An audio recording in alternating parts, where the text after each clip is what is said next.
കൊല്ലത്ത് CPIM സംസ്ഥാന സമ്മേളനത്തിൽ ഗോവിന്ദൻ മാഷ് റിപ്പോർട്ട് അവതരിപ്പിച്ചു കഴിഞ്ഞ ഉടനെ മലയാള മനോരമ ടെലിവിഷൻ ചാനൽ നല്ല പ്രാധാന്യത്തോടെ ഒരു വാർത്ത കൊടുത്തു.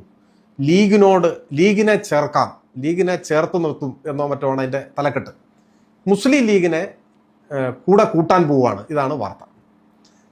പിറ്റേ ദിവസം രാവിലെ പുറത്തിറങ്ങിയ മനോരമ പത്രത്തിൻ്റെ 1-ാം പേജിൽ ലീഗുമായി കൂട്ടില്ല എന്ന് അസന്നിഗ്ധമായി പറയുന്നുണ്ട്.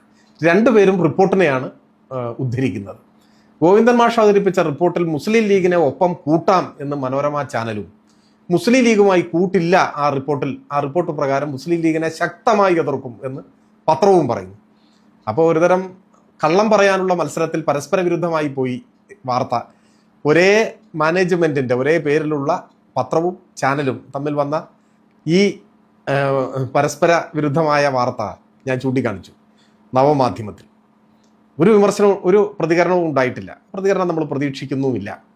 എന്നാൽ അതിനുള്ള വാശി പിന്നെ തീർക്കുന്നത് തൊട്ടടുത്ത ദിവസം മനോരമ ചാനലിൽ പ്രവർത്തന റിപ്പോർട്ടർ ഉദ്ധരിച്ചുകൊണ്ട് തന്നെ എന്നെ വ്യക്തിപരമായി ആക്രമിക്കുന്ന രൂപത്തിലാണ്.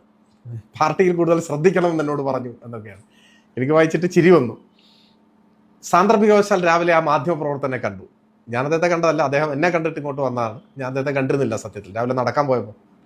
അപ്പം അദ്ദേഹം വന്നപ്പോൾ ഞാൻ സ്വാഭാവികമായിട്ടും അദ്ദേഹത്തോട് ചോദിച്ചു, നിങ്ങൾ ഈ കൊടുത്ത വാർത്ത ഞങ്ങളെ റിപ്പോർട്ടിൽ ഇങ്ങനെ ഇല്ലല്ലോ, നിങ്ങൾ ഈ കൊടുത്ത വാചകം ഞങ്ങളുടെ റിപ്പോർട്ടിൽ ഇല്ലല്ലോ. അപ്പം അദ്ദേഹം എന്നോട് പറഞ്ഞ മറുപടി എന്നെ ഞെട്ടിച്ചു. അദ്ദേഹം എന്നോട് പറഞ്ഞത് അതൊരു വ്യാഖ്യാനമാണ് എന്നാണ്. വാർത്ത എന്ന് പറഞ്ഞാൽ വ്യാഖ്യാനമാണ് അല്ലെങ്കിൽ നുണയാണ് എന്നൊക്കെ പഠിച്ചിറങ്ങിയവരോട് നമുക്ക് കൂടുതൽ ഒന്നും പറയാൻ പറ്റില്ല. കൊടുക്കുന്ന വാർത്ത കൃത്യമാവണം എന്ന നിർബന്ധ ബുദ്ധി ഇവർക്കാർക്കുമില്ല. വാർത്ത തെറ്റായാലും കുഴപ്പമില്ല എന്ന ഉദാസീന മനോഭാവമാണ്. അതിൽ നമുക്ക് വ്യക്തിപരമായ പ്രശ്നമല്ല, അത് പൊതുവായ ഒരു പ്രശ്നമാണ്. അതുകൊണ്ടും തീരാത്ത ഒരു അരിശമാണ് പിറ്റേ ദിവസം പത്രത്തിൽ, കാരണം ചാനലിൻ്റെ ആക്രമണം കഴിഞ്ഞിട്ടുള്ളൂ, പിറ്റേ ദിവസം പത്രത്തിൻ്റെ ആക്രമണം വന്നതാണ്. അപ്പം ഞാൻ സംസ്ഥാന കമ്മിറ്റിയിൽ വന്നത് എന്താണെന്നൊക്കെ കൃത്യമായി എല്ലാവർക്കും അറിയുന്ന കാര്യമാണ്. നൂറ്റാണ്ടുകൾക്ക് മുമ്പൊന്നും അല്ലല്ലോ, എല്ലാവർക്കും അറിയുന്നതാണ്. അത് തെറ്റിച്ചു കൊടുക്കേണ്ട കാര്യമില്ല.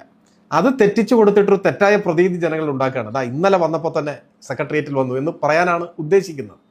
പക്ഷെ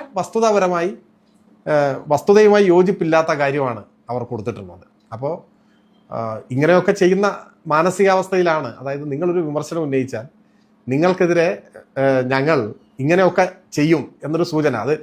ഇതൊരു അബദ്ധമല്ലേ എന്ന് ചോദിച്ചോക്കാം. ഞാൻ അബദ്ധമാണെന്ന് കരുതുന്നില്ല. കാരണം വിയോജിപ്പുള്ള ആളെ കാർട്ടൂൺ വരച്ച് അധിക്ഷേപിക്കുക എന്നത് ഇപ്പോൾ പൊതുവിൽ സ്വീകരിക്കപ്പെടുന്ന ഒരു ശൈലിയാണ്. ഒരാളോട് എതിർപ്പുണ്ടെങ്കിൽ അയാളെ കാർട്ടൂൺ വരച്ച് അധിക്ഷേപിക്കുക, അതൊരു കലാവിഷ്കാരത്തിൻ്റെ സ്വാതന്ത്ര്യം